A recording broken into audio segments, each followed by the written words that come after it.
অষ্টম শ্রেণী গণিত অনুশীলনী 4.2 এর অনুশীলনের প্রশ্ন 1-এর ঠ। এখানে বলা হয়েছে a square b minus b cube c, এটার ঘন করতে হবে। আমরা লিখলাম সমাধান, লেখার পর a square b minus b cube c লিখে লিখলাম এর ঘন, তারপর সমান চিহ্ন দিয়ে a square b minus b cube c দিয়ে বাইরে একটা কিউব দিলাম, ওই যে পাওয়ার দিলাম, পাওয়ার 3 মানে হচ্ছে ঘন। তারপর এই যে লাইনটা কিভাবে পেলাম সেটা আমরা দেখে আসি। আমরা একটি সূত্র জানি, a minus b whole cube সমান a cube minus 3a square b plus 3ab square minus b cube. এটার মতো হবে এই লাইনটা।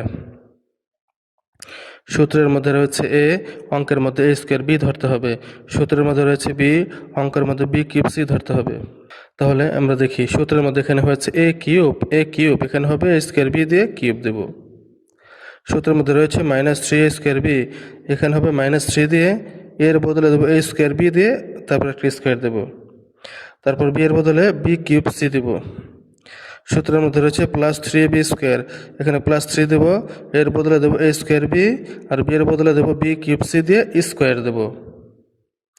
সূত্রের মধ্যে রয়েছে মাইনাস b কিউব, এখানে মাইনাস দিয়ে b এর বদলে b কিউব c দিয়ে তারপর ব্র্যাকেটের বাইরে একটা কিউব দিয়ে দেবো। এই লাইনটা হয়েছে এই সূত্র অনুসারে।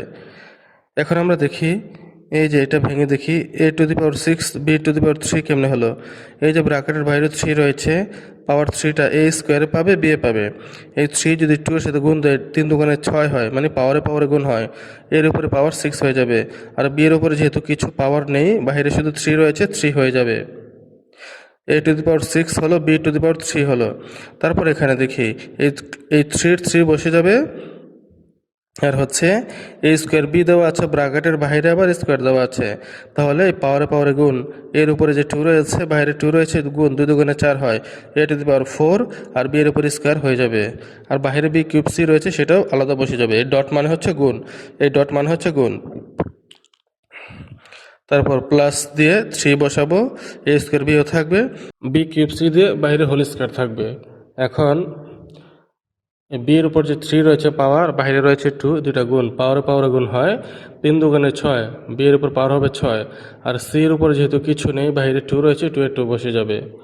তারপর মাইনাস দিয়ে এই যে b এর উপর 3 পাওয়ার, c এর উপর খালি, বাইরে রয়েছে 3।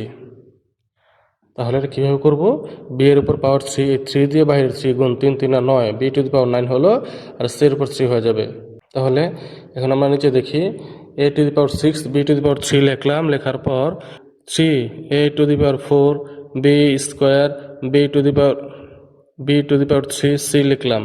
তারপর এখানেও যা আছে একটু সাজিয়ে লিখলাম, 3 দিয়ে a স্কোয়ার b, এখানে যেহেতু ডট মানে গুণ অবস্থায় রয়েছে, এখানে b রয়েছে একটা, এখানে b রয়েছে 6টা, এটা হবে যোগ।